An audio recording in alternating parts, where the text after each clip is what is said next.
법원에서 최순실 씨 측근이었던 고영태 씨에 대한 체포가 적절한지를 가리는 신문이 열리고 있습니다. 어제까지 박근혜 전 대통령의 5차 옥중 조사를 마친 검찰은 박 전 대통령을 재판에 넘기기 위한 준비에 총력을 쏟고 있습니다. 네, 현장에 나가 있는 취재기자 연결합니다. 김태민 기자. 네, 서울중앙지방검찰청입니다. 자, 체포된 고영태 씨 측이 체포가 부당하다면서 현재 법원에서 심사가 진행 중이죠. 네, 서울중앙지방법원은 오늘 오후 2시부터 체포 적부심을 열고 고영택 씨의 체포의 적절성 여부를 따지고 있습니다. 앞서 검찰은 고 씨가 인천본부 세관장 이모 씨로부터 인사와 관련해서 2천만 원을 받은 혐의를 포착해 수사하던 도중 고 씨가 잠적하자 지난 11일 체포영장을 집행해 서울중앙지검에 인치했습니다. 이 과정에서 검찰이 고 씨의 집 현관문을 강제로 연 사진이 공개되기도 했는데요. 검찰은 고 씨가 영장을 집행하러 온 것을 알면서도 1시간 반 동안 버텨 매뉴얼에 따라 소방서 직원을 불렀다고 설명했습니다. 이에 고 씨 측 변호인단은 검찰 체포가 부당하다며 석방을 요청하는 체포 적부심을 청구했습니다. 고 씨 측은 변호사가 같이 조사를 받을 예정이니까 일정을 조율하자고 전화통화를 하는 등 검찰 수사에 성실히 임했고 연락에 응하지 않았다는 검찰 주장은 타당하지 않다고 반박했습니다.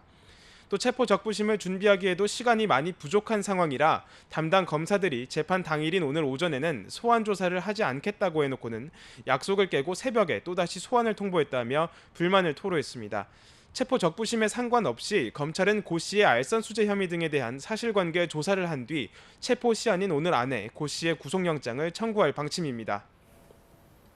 네, 박 전 대통령에 대한 구치소 조사는 어제까지 5차례로 모두 끝이 났는데 현재 검찰 수사는 어떻게 진행되고 있습니까?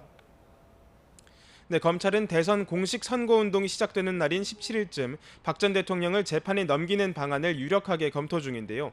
정치적인 영향을 최소화할 수 있는 시점을 택하겠다는 겁니다. 삼성그룹과 관련한 298억 원대 뇌물죄 이외에 SK와 롯데의 미르와 K스포츠재단 추가 지원이 어떻게 정리될지가 관심인데요. 신동빈 롯데 회장과 최태원 SK 회장을 비롯한 그룹 관계자 처벌 여부도 좌우되기 때문입니다. 같은 날 구속영장이 기각된 우병우 전 청와대 민정수석도 불구속 상태로 재판에 넘겨질 가능성이 있습니다. 이들이 모두 재판에 넘겨지면 지난해 10월부터 이어져온 국정농단 사건 수사도 막을 내리게 되는 셈입니다. 검찰은 어제 5차 옥중 조사를 마치고 오늘부터 본격적으로 기소 준비에 돌입했는데요. 어제 조사는 오전 9시 15분부터 오후 9시 반까지 약 12시간 동안 진행됐습니다. 조사는 1, 2, 3차 조사에 참여했던 서울중앙지검 한웅재 형사 8부장이 맡았는데요. 박 전 대통령 측은 변함없이 유영하 변호사가 자리를 지켰습니다. 검찰은 조사에서 주요 혐의 전반을 추궁했지만 박 전 대통령은 여전히 혐의 대부분을 부인한 것으로 알려졌습니다. 검찰은 특별한 사정 변화가 생기지 않는 한 추가 대면 조사는 진행하지 않고 5차례 대면 조사 내용과 기존 증거, 관련자 진술 등을 종합적으로 검토해서 세부 혐의와 범죄 사실 등을 확정할 예정입니다. 지금까지 서울중앙지검에서 YTN 김태민입니다.